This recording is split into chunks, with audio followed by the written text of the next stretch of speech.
Allez Mexou, ici le Phoenix. Aujourd'hui, retour sur le tome 6 de Dandadan.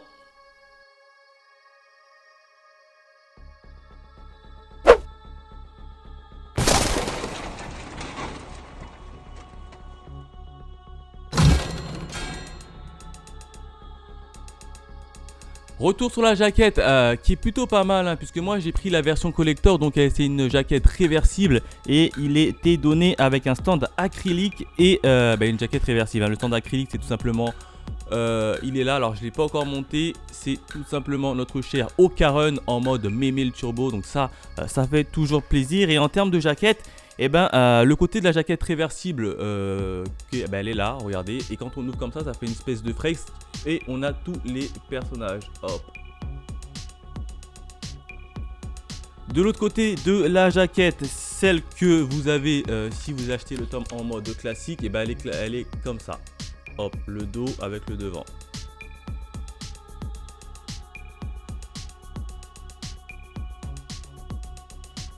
Donc ça déjà c'est pas mal. En termes de bonus, il y a des bonus puisqu'on a une page en couleur où on voit Ocaron en mode mémé le turbo classique, c'est la même pose que le stand acrylique si vous préférez, qui a été donné dans le coffret collector. Et derrière on a tout simplement le nouveau méchant alias Gigi en mode home slip, on va l'appeler comme ça tout simplement, qui est assez stylé. Comme d'habitude devant on a le petit résumé des familles avec la description des différents personnages qui vont faire leur apparition dans toute la série, et ça fait franchement plaisir. À la fin du manga, comme d'habitude, on a une petite histoire aventure avec Mémé le turbo en mode chat, et ça fait toujours plaisir. On a également des bonus quand on retire la jaquette, on a une petite photo. Là ce sont simplement les mannequins d'Atonomy filles-garçons qu'on avait vu dans le tome précédent, et derrière on a un petit aperçu de l'œil maléfique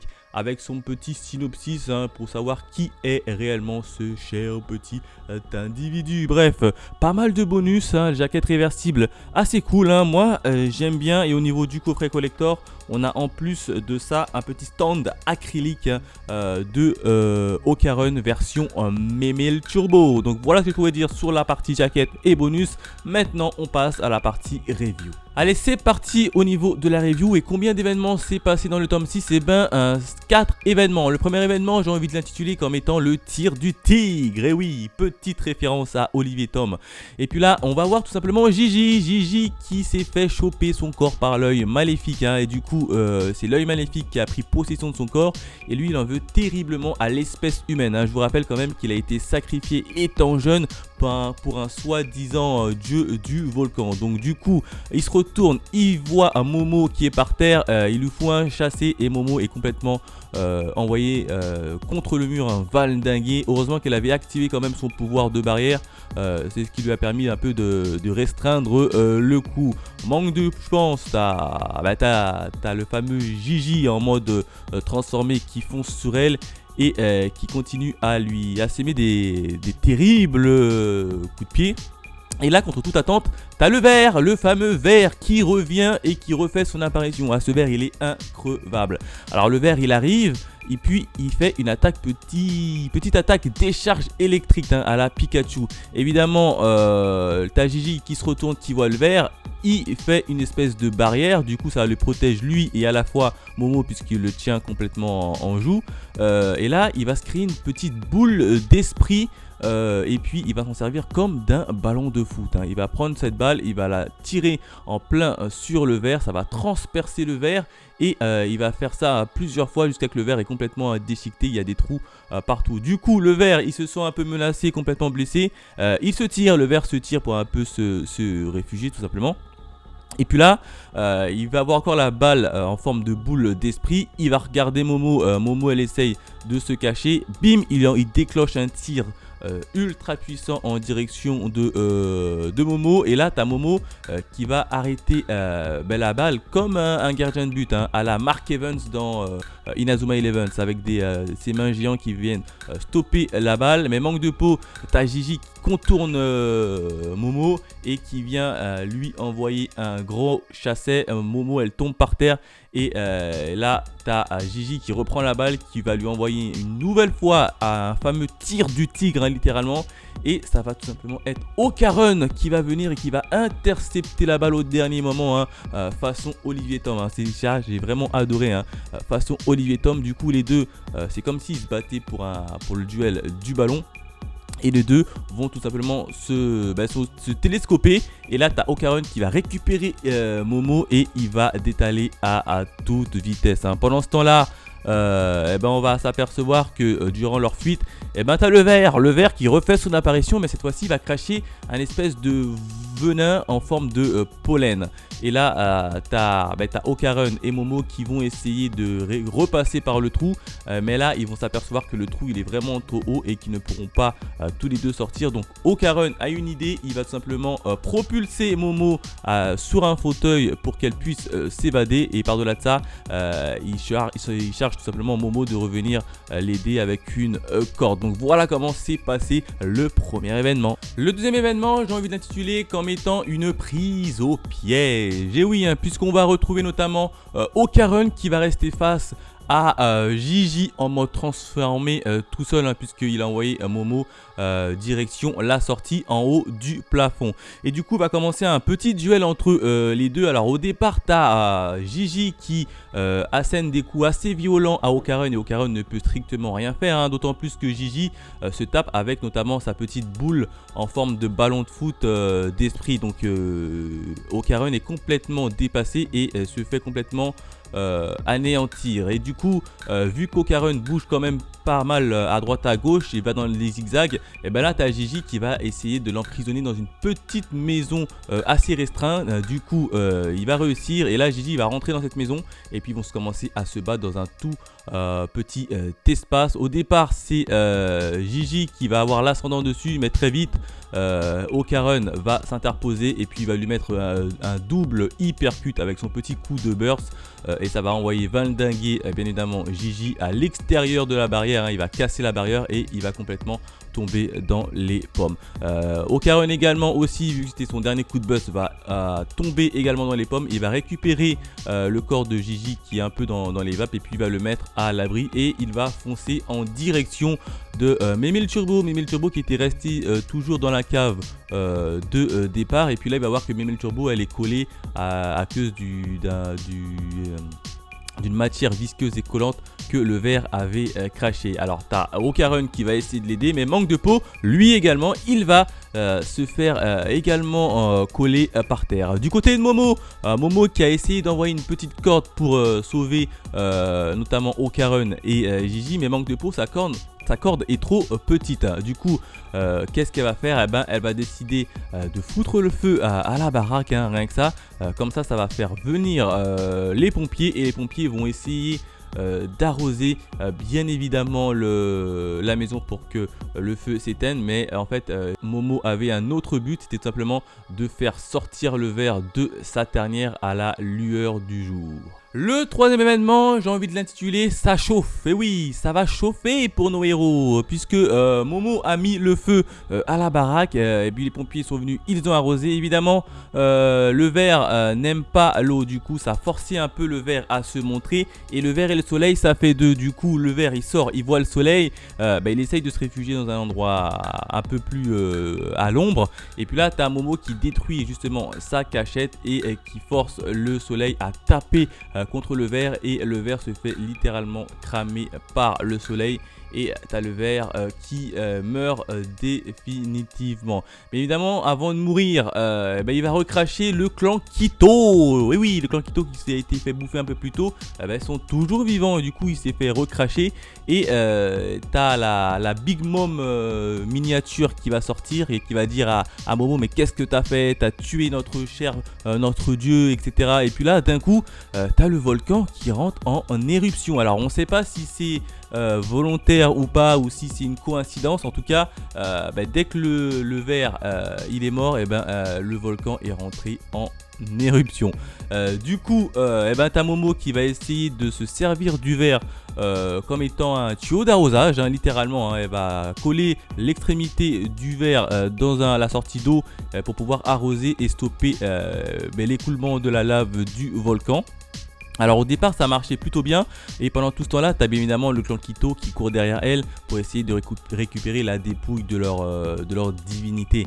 Et puis là ça marchait plutôt bien sauf qu'à un moment donné t'as le corps du ver qui va exploser en 1000 morceaux. Pourquoi? Et c'est tout simplement Gigi en mode slip qui va sortir et qui va détruire justement le corps du ver pour pouvoir sortir de son ventre, hein, tout simplement. Lui aussi il était a priori dans son corps, hein, il est sorti de son ventre, il a déchiqueté grâce à sa balle fameuse sa balle de foot assez puissante, et puis directement il sort et puis il va s'en prendre directement à ses adversaires, hein, c'est-à-dire Momo et au clan Quito. Alors là t'as Gigi en mode slip qui fonce sur Momo qui est un peu dépassé, et là il s'en prend également à la Big Mom là, Big Mom également qui est également dépassée, et du coup la Big Mom elle est un peu envoyée valdinguer. Il va rester que Momo face à Gigi il fonce, et puis ça va tout simplement être le prêtre qui va faire son retour et qui va sauver les miches de Momo. Il va l'envoyer un petit salto, du coup Gigi va tomber par terre, et là on va avoir une petite alliance qui va se créer, hein. On va avoir Momo, le prêtre, plus évidemment notre cher petit Big Mom Junior qui vont s'allier tous les trois pour faire face et front commun à Gigi, hein, qui est trop puissant. Du coup le duel va commencer, et là on voit quand même la puissance de Gigi, hein. Il arrive allèsement à maîtriser les trois comparses, hein, assez facilement. Et puis là à un moment donné il va même avoir l'ascendant, puisqu'il va envoyer valdinguer à la fois Big Mom Junior et à la fois le prêtre. Il va rester que Momo face à lui, il va foncer sur Momo, et ça va tout simplement être une fameuse connaissance qui va faire son retour, hein, puisqu'il s'agit du démon de Dover, le démon boxeur. Il va revenir, il va aider Momo, et puis il va lui mettre des coups de poing faciles à Gigi qui va être un peu surpris, qui va tomber par terre. Et puis là au-dessus on lève nos yeux et on va voir la cavalerie qui arrive à la rescousse, hein, puisqu'il s'agit de Seiko qui va arriver avec à bord d'une soucoupe volante, hein. Ah oui, notamment elle va également arriver avec Taro, hein, qui est le mannequin de anthropologie là.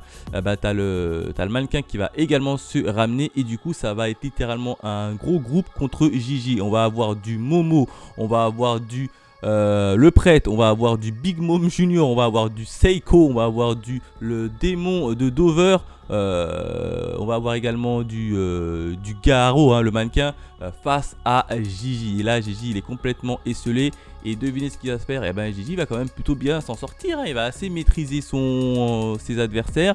Il va foncer sur Seiko, bim, elle arrive plus ou moins à l'esquiver, et puis c'est là qu'il va rentrer en scène dans notre cher petit Garo le mannequin. Enfin le dernier événement, j'ai envie de l'intituler comme étant Gigi 1/2. Et oui, hein, petite référence à Ranma 1/2. Et puis là à la fin du combat, on s'est arrêté à la fin du combat, notamment avec l'intervention de Seiko et du mannequin c'est quoi le mannequin? C'est quoi son nom exactement? Le mannequin d'Atonomi. Voilà, alors c'est Garo si vous préférez. Et puis là, il va y avoir l'intervention de Seiko qui va demander à Garo de intervenir. Gigi, il va le voir derrière intervenir, et il va lui donner une espèce de gros coup de poing. Du coup, ça va le détruire en 1000 morceaux, mais vous savez que c'est un mannequin d'autonomie.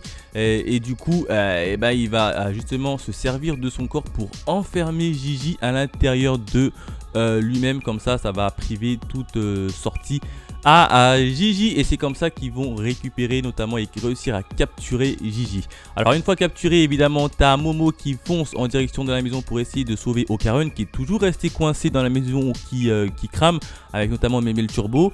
Et puis là t'as la soucoupe volante qui va réussir à extirper une grosse pierre et enfermer à l'intérieur. Il y avait bien évidemment Okarun et Memel Turbo, donc ils sont sains et saufs. Du côté de Gigi en forme slip, ils vont essayer de l'exorciser pour pouvoir le faire sortir le monstre du corps de Gigi, mais ça va pas fonctionner. Du coup ils vont essayer de le garder toujours emprisonné dans le corps de Garo. Et puis là, ils vont s'apercevoir que en fait en jetant de l'eau chaude, c'est le mode Gigi version slip méchant qui est là, et quand ils versent de l'eau froide, c'est le mode Gigi naturel qui revient. Donc c'est pour ça que j'ai mis en titre Gigi 1,5 hein. Clairement, tu jettes de l'eau chaude, c'est le méchant qui apparaît. Tu jettes de l'eau froide, c'est le réel Gigi qui fait son apparition. Donc c'était assez marrant, et voilà comment se termine bien évidemment le tome 6. Voilà ce que je pouvais dire sur le tome 6 de Dandadan. Encore une fois, un magnifique tome riche en rebondissements avec pas mal de bagarres, et j'ai bien envie de voir comment va se passer pour la suite, notamment le fameux Gigi 1,5 hein, qui se change en mi-monstre, en mi-humain avec de l'eau chaude et avec de l'eau froide. Donc assez intéressant. Bref, encore une fois, c'est un sans faute, hein, c'est un sans faute pour moi. Notamment le manga en version collector qui est assez fun avec le petit stand acrylique qui d'ailleurs il faudrait que je monte. En termes de notes, si je vais mettre une petite note, je l'aurais mis la note de 5 sur 5 parce que j'ai vraiment apprécié ma petite lecture. Voilà ce que je pouvais vous dire sur ce tome 6. N'hésitez pas à liker, à partager si cela vous fait plaisir. Quant à nous, on se retrouve très vite pour de nouvelles aventures. Allez, bye mes Phoenixous.